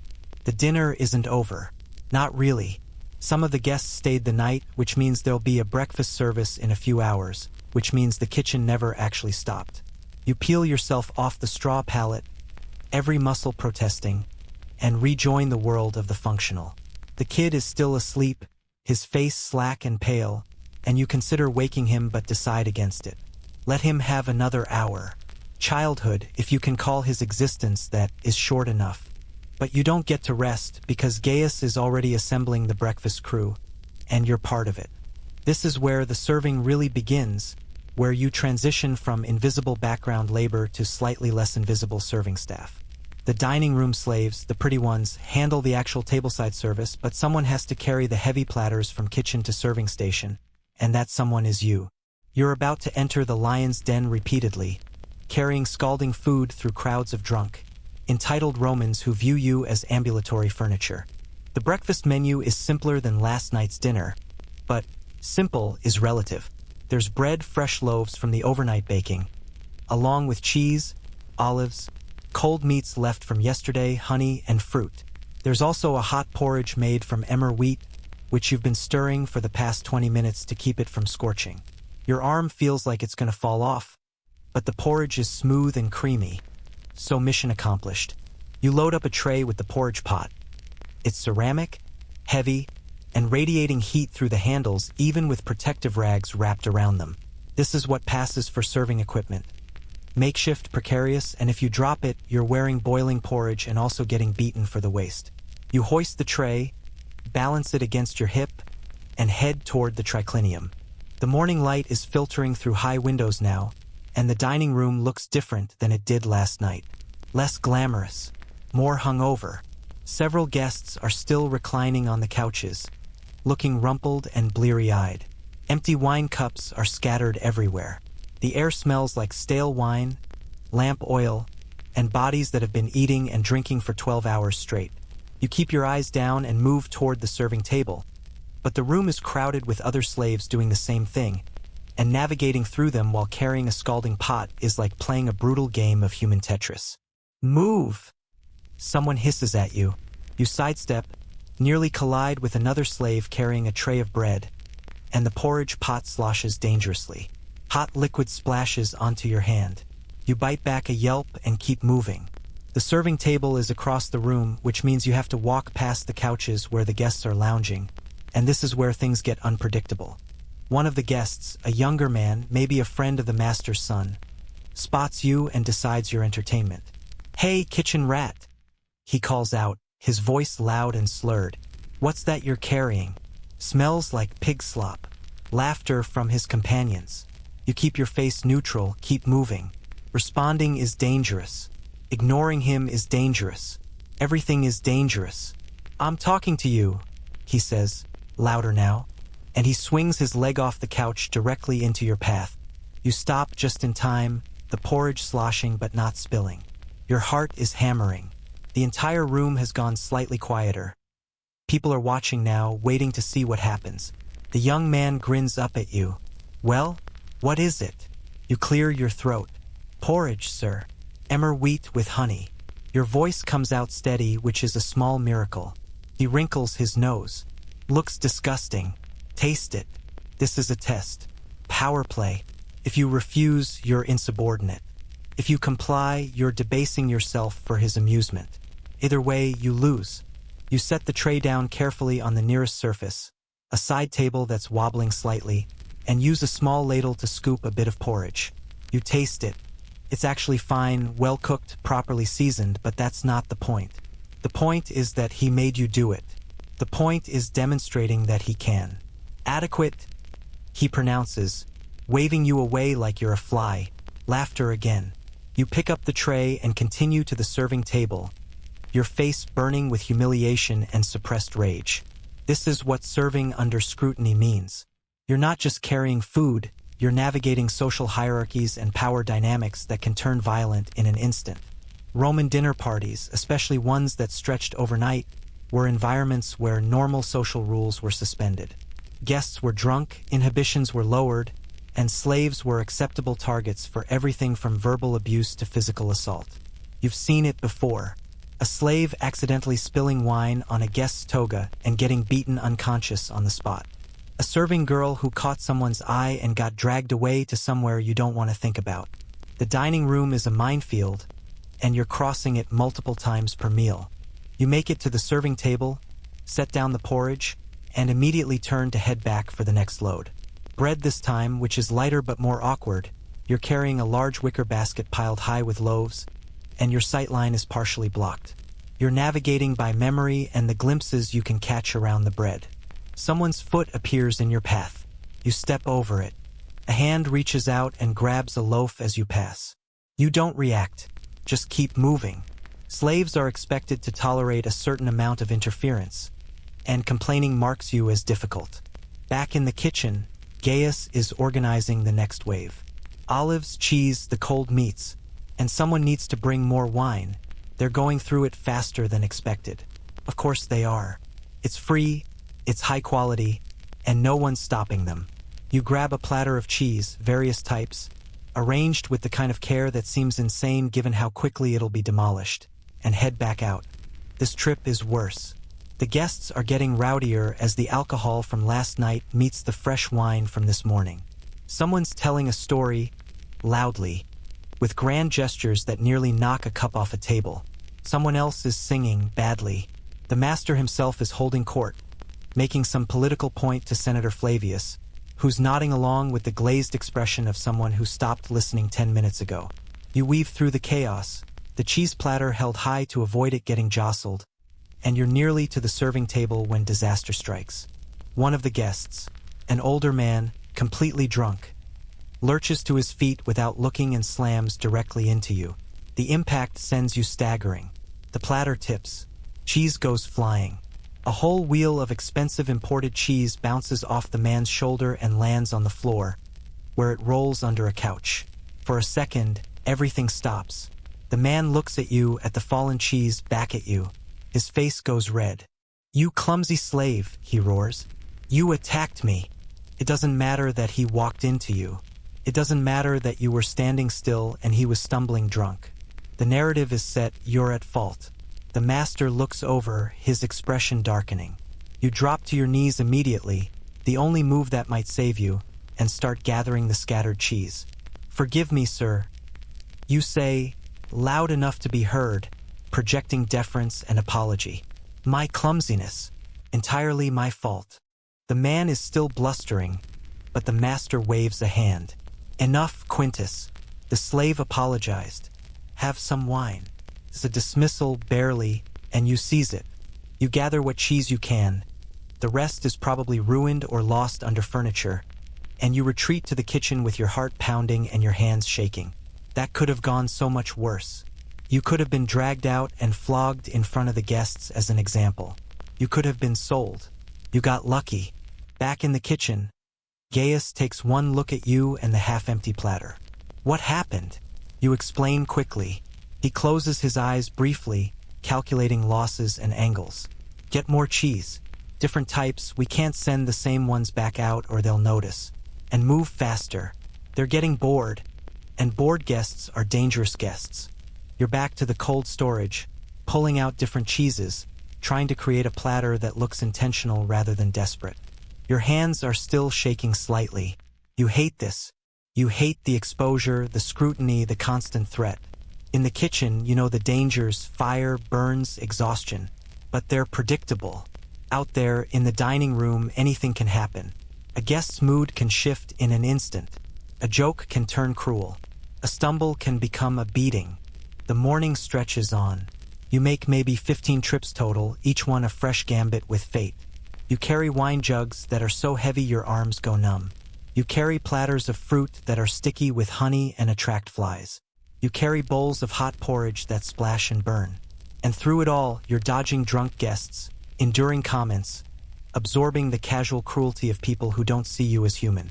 At one point, you're standing by the serving table, waiting for empty platters to bring back to the kitchen, when you overhear part of the master's conversation with Senator Flavius. They're discussing trade routes, political alliances, someone's daughter's marriage prospects. Normal, elite Roman conversation. But then the senator says something that makes your blood run cold. "I heard you lost a slave recently. Kitchen accident." The master waves it off. "Happens. Replaced her already. These things are manageable." They're talking about the girl who burned to death last year. Reduced to, "These things are manageable." You stand there, frozen, holding an empty platter, and the casual dismissal of a human life hits you like a physical blow. This is how they see you. All of you, replaceable, forgettable, tools that occasionally break and need replacing. You're not people to them. You never were. You force yourself to move, to carry the empty platters back to the kitchen, because standing still and having an existential crisis isn't an option. But the conversation loops in your head. These things are manageable. You think about the kid coughing in his sleep, about the older woman whose hands shake from decades of hard labor, about yourself, covered in burns and scars, grinding through each day with no promise of anything better. Manageable losses. All of you. The breakfast finally winds down around mid-morning. The guests start drifting away, some leaving the villa entirely, others retiring to rest before whatever entertainment the master has planned for later. The dining room empties slowly, and the cleanup crew moves in. You're part of it, of course, collecting the detritus of Roman excess. Half-eaten food everywhere. Spilled wine soaking into expensive fabrics. Broken pottery from someone's clumsy or violent moment. The waste is staggering. You're clearing a table when you spot it. A whole roasted quail, untouched, sitting on a plate like it was forgotten. Your stomach clenches with hunger. You haven't eaten anything substantial since yesterday's burnt bread crust. The quail is right there, small, perfect, and completely forbidden. Stealing food from the master's table is a flogging offense, possibly worse. But you're so hungry it hurts, and the quail is just going to be thrown away anyway. You glance around. The room is chaotic with cleanup. Nobody's watching you specifically. Your hand moves before your brain can overthink it. You grab the quail, tuck it into the fold of your tunic, and keep clearing the table like nothing happened. Your heart is racing. If anyone saw, you're done. But nobody shouts. Nobody grabs you. You got away with it. Maybe. Back in the kitchen, you slip into the storage alcove while everyone's busy and devour the quail in about 30 seconds. It's cold. The meat is rich and gamey, and it's the best thing you've tasted in months. You eat it down to the bones, then hide the bones under some sacks where they won't be found. The guilt comes after, a small, nagging voice that says you've just put yourself at risk for a moment of satisfaction. But your stomach is full, for the first time in recent memory, and that voice gets drowned out by sheer physical relief. The rest of the day is more cleanup, more prep for tomorrow, more existing in the endless cycle. Your encounter with the drunk guest left you rattled, but you don't have the luxury of processing it. You just fold it into the collection of humiliations and near misses that make up your life, and you keep moving, because stopping means thinking, and thinking means feeling, and feeling means breaking. So you don't stop. It's past midnight, again, and you're standing in front of a table piled with leftovers, trying to navigate the twisted politics of garbage. This is the part nobody tells you about when they imagine ancient Roman kitchens. The aftermath, the wasteland of half-eaten excess that needs to be sorted, stored, or disposed of, and every decision you make is laden with risk. Because in a Roman household, even trash has a hierarchy, and getting it wrong can cost you. Let's start with what happens to the food. That magnificent roasted pig from last night? The guests ate maybe a third of it. The rest is sitting in front of you now, still on its platter, cold, congealed fat forming a white crust around the edges. Your job is to figure out what's salvageable. The untouched portions can be carved off and served to the household slaves as part of tomorrow's rations. The picked-over sections might go to the dogs, or the truly desperate among the lower-tier slaves. The completely ruined parts, bones gnawed clean, sections that spent too long at room temperature, those go into the slop bucket for the pigs the household keeps, or just get thrown out entirely. But here's where it gets complicated. You're starving, and everyone around you is starving, and there's food right here. Abundant, high-quality food that's literally going to be fed to animals or thrown away. The temptation is crushing. You've already stolen that quail earlier, got away with it barely, but pushing your luck is how people get caught. And the consequences for stealing from the master's table are severe. You've seen it. A slave caught pocketing a handful of olives got 20 lashes and a week of reduced rations. Another who took a piece of honeycomb had his hand branded with a hot iron as a permanent reminder. You're sorting through the pig, carving off the salvageable meat with a knife that's too dull for the job, when Secunda appears at your elbow. She doesn't say anything, just starts working alongside you, her movements efficient and practiced.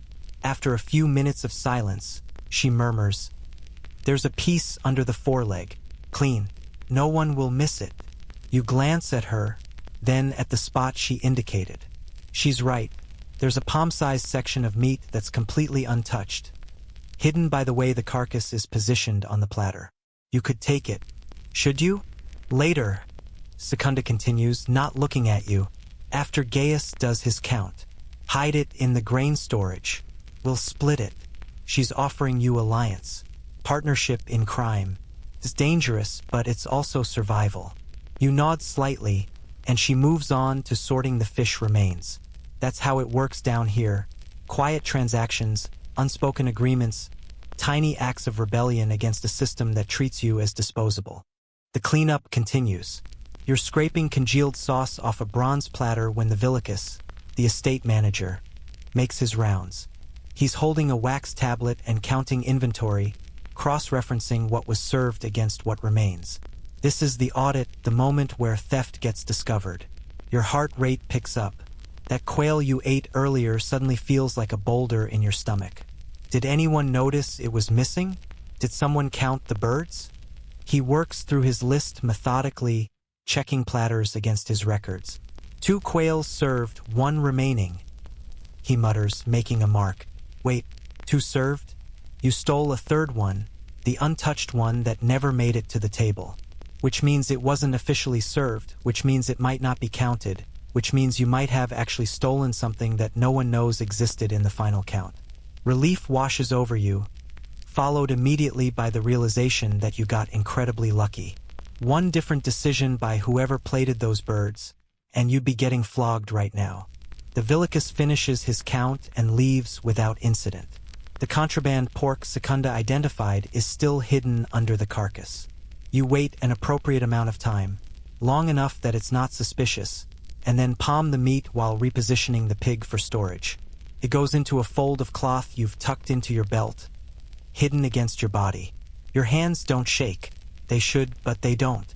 You've done this enough times that the fear has calcified into cold calculation. But here's the truly messed up part. The food you're allowed to eat might kill you anyway. The slave rations are whatever's left after the master's household has taken their fill. And that means you're eating food that's been sitting out for hours, sometimes days. Nourishment. No real understanding of bacterial growth. Just the hope that if it doesn't smell too bad and isn't visibly moldy, it's probably fine. Historians still argue about food safety practices in ancient Rome. They had some understanding of preservation through salt, vinegar, and honey, but the daily safety protocols were basically non-existent by modern standards. You've had food poisoning before. Everyone has. The kind where you spend 2 days alternating between violent vomiting and explosive diarrhea, too weak to stand, still expected to work. Because getting sick isn't an excuse. The master doesn't care if you're ill, you're either functional or you're not, and if you're not, you'll be replaced. So you work through the illness, dragging yourself through tasks while your body tries to turn itself inside out, and you just pray it passes before it kills you. The older woman is sorting through vegetables now, wilted greens, bruised fruit, things that are 1 day away from total rot. Some of this will become tomorrow's slave stew. a watery concoction of whatever couldn't be served to the master's table. She's examining a fish head, checking if there's enough meat clinging to it to be worth boiling for stock. This is your food chain, the absolute dregs, the parts of the animal or plant that even the master's dogs rejected. You carry a basket of scraps out to the courtyard, where the household pigs are kept in a small pen. They're well-fed pigs. Ironically, they eat better than you do because they're being fattened for future meals. You dump the basket into their trough and watch them surge forward, squealing and shoving. One of them is eating a piece of bread that was touched by human hands just hours ago, deemed unworthy of the master's table, and now it's pig food. The absurdity isn't lost on you. Back inside, there's another grim task, dealing with the oil. The kitchen goes through massive amounts of olive oil. It's used for cooking, lighting lamps, even cleaning. But oil is expensive, so every drop has to be accounted for. Your job is to pour the used cooking oil, the stuff that's been heated and cooled multiple times, full of food particles and burnt residue, through a cloth filter to strain out the solids. The filtered oil gets saved and reused, because waste is unacceptable. The cloth gets rank and greasy, and your hands end up coated in a film that no amount of washing fully removes. You're filtering oil when the kid appears, looking worse than ever. His cough has progressed from occasional to constant, a wet, rattling sound that makes your own lungs ache in sympathy. Gaius wants you, he wheezes. Something about the wine inventory. Your stomach drops. The wine. The substituted Cacubin that replaced the missing Falernian. Did someone notice? Did the master comment after all?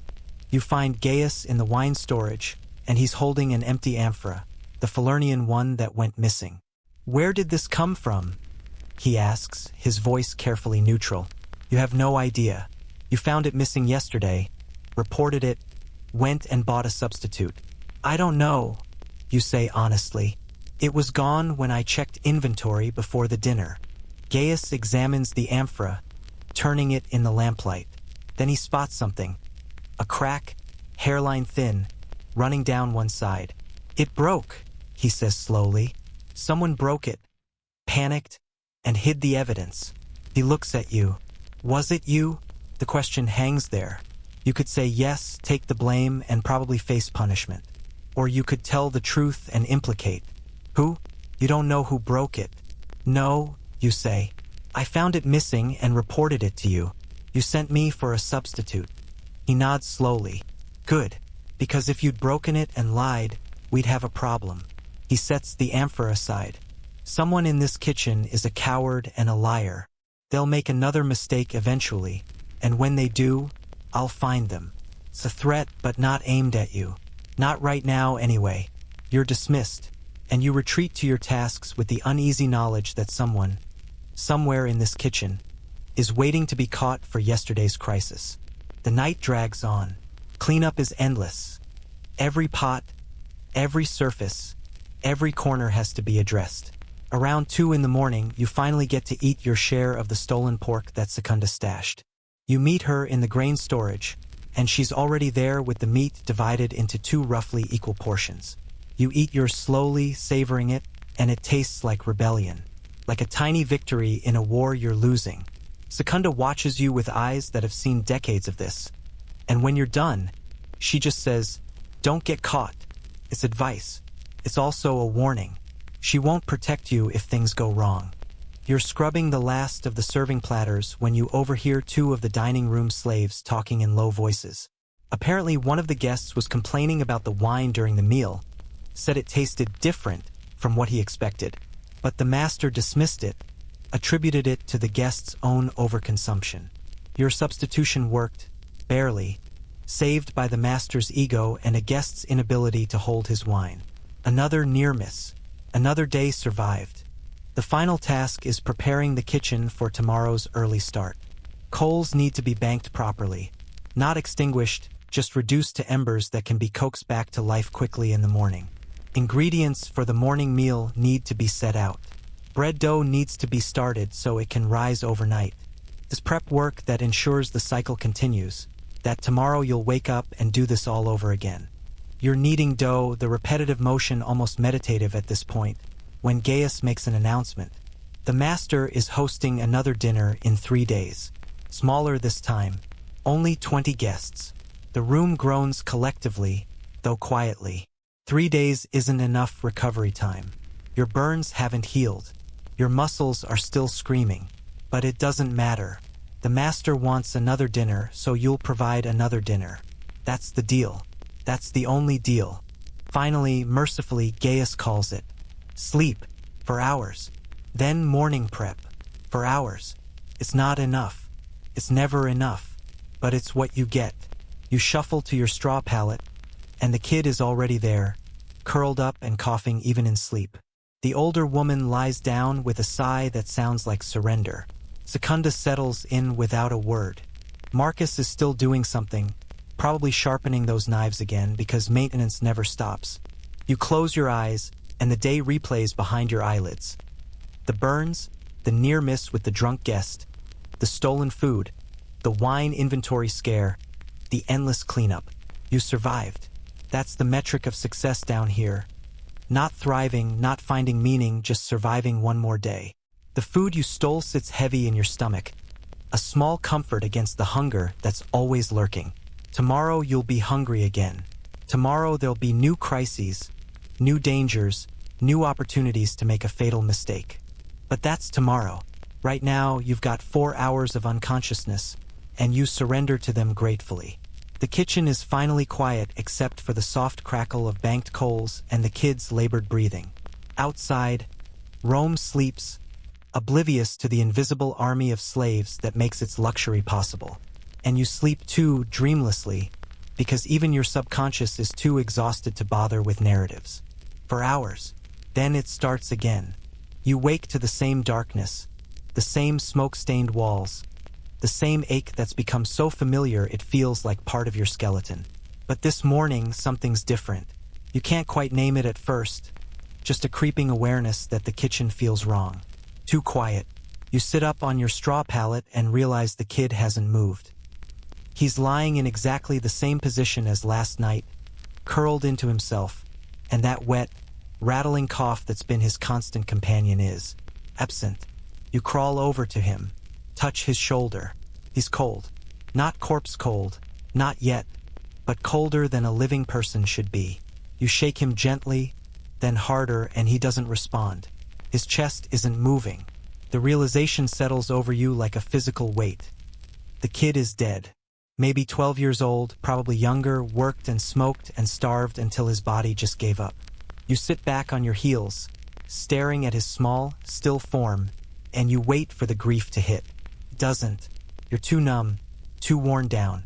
All you feel is a dull inevitability. Of course he died. This is what happens here. Gaius appears, he always appears, and takes in the scene with one glance. "How long?" he asks. You shake your head. "Just found him. He was coughing last night." Gaius crouches down, checks for breath and pulse with practiced efficiency, then stands. "Get him out of here before the master's household wakes. Last thing we need is questions." Just like that, the kid becomes a logistics problem. You and Marcus wrap him in a piece of old canvas and carry him out through the service entrance, into the cold pre-dawn air. There's a small area behind the villa where dead slaves are temporarily stored before being taken away for burial, or more likely, dumped in a mass grave outside the city. You lay him down next to 2 other bodies that are already there, both adults you don't recognize. Anonymous casualties of Roman prosperity. Back in the kitchen, the kid's straw pallet is already being cleared away. The older woman is sweeping up the space where he slept, erasing evidence of his existence. By the time the morning fires are lit, it's like he was never here. Except you remember. You remember him plucking birds with small, quick fingers.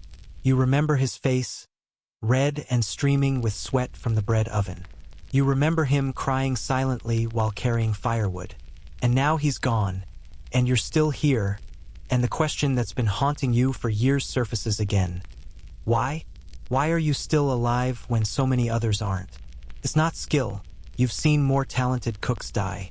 It's not favor. You have none. It's just dumb luck, the random chance that your body has held together slightly longer than average, that you haven't caught the fatal illness or made the unforgivable mistake or simply given up. Roman kitchen slaves had a survival curve that was brutal by any measure.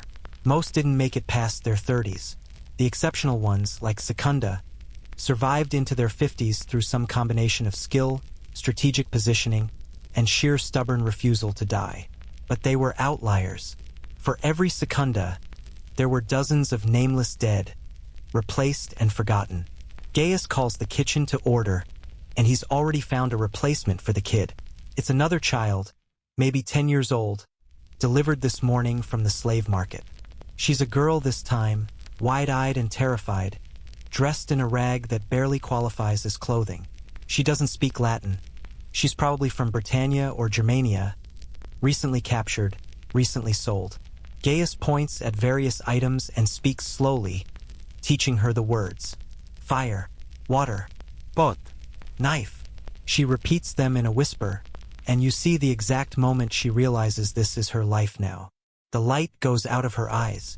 She's still standing, still breathing, but something essential has died. You've seen it before. You saw it in a mirror years ago when you were first brought here. Let's talk about the math, the brutal economic math that makes your existence possible and your freedom nearly impossible. You are property. The master owns you just like he owns the furniture, the dishes, the building itself. Your monetary value is determined by your age, health, skills, and how easily you can be replaced. A trained cook like Gaius might be worth 2,000 to 3,000 denarii. A specialized craftsman even more. But you're general kitchen labor.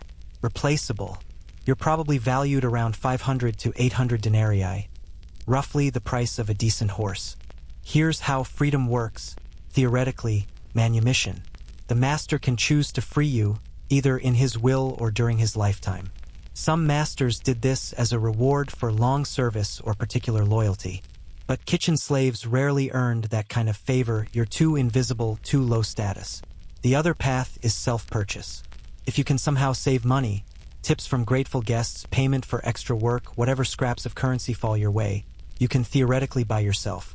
At your current value, you'd need to save 600 to 800 denarii. Let's do the depressing calculation. Say you get lucky and earn a few coins here and there, maybe 10 denarii a year from various odd jobs and tips, which is wildly optimistic. At that rate, you'd need 60 to 80 years to buy your freedom.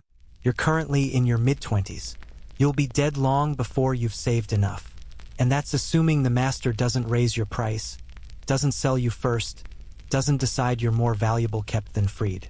The math doesn't work. It's designed not to work. Historians still argue about manumission rates in ancient Rome. Some sources suggest it was relatively common. Others paint a bleaker picture. The truth probably varies wildly by household, region, and time period. But for kitchen slaves specifically, the data we have suggests freedom was rare. You were worked until you broke, then replaced. The system had no incentive to free you because your labor was too valuable and your replacement was too cheap. You're chopping onions, always with the onions, when Secunda sits down next to you with her own knife and cutting board. She works in silence for a while, then says quietly, 32 years. You glance at her. What? That's how long I've been here. I was 14 when they brought me from Gaul.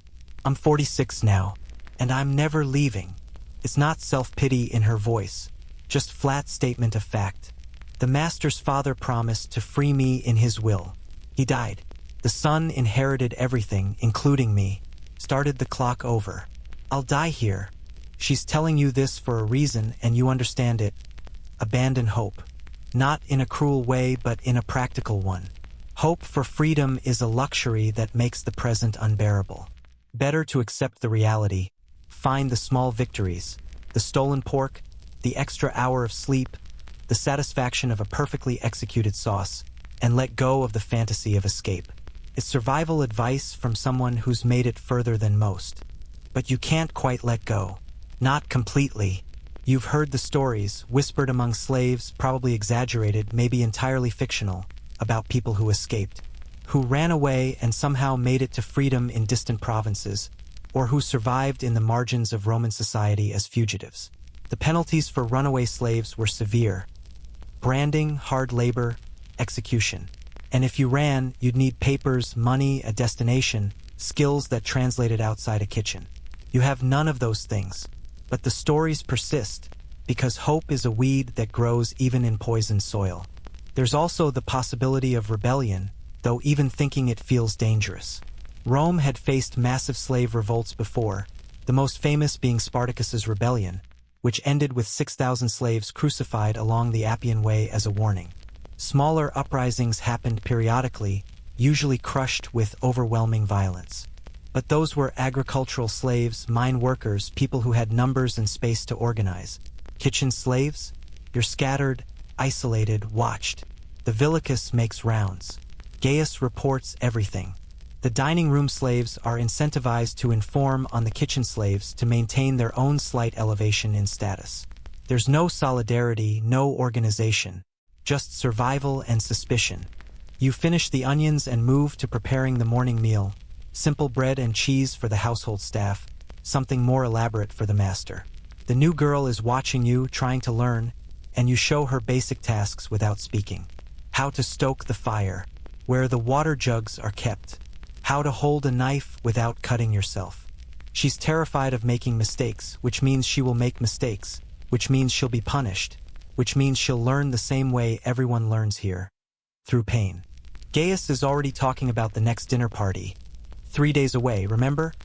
And he's making assignments. The new girl gets the worst jobs, obviously.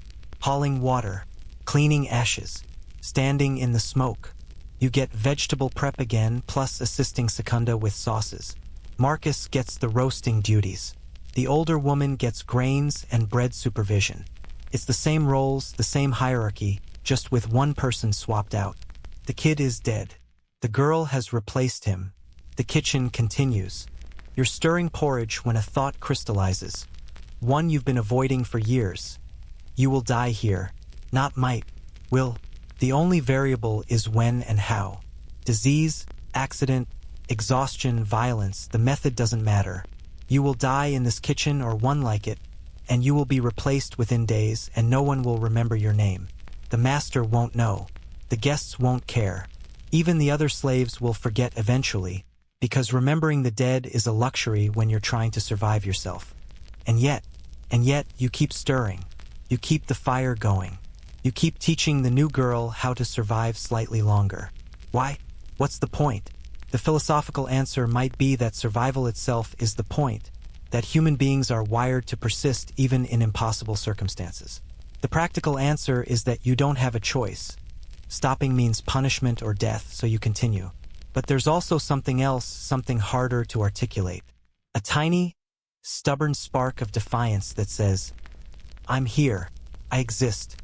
You can own my labor, my body, even my time, but you can't erase me completely. Secunda plates the master's breakfast, fresh bread, honey, cheese, fruit, and it goes out to him on a tray carried by one of the pretty slaves.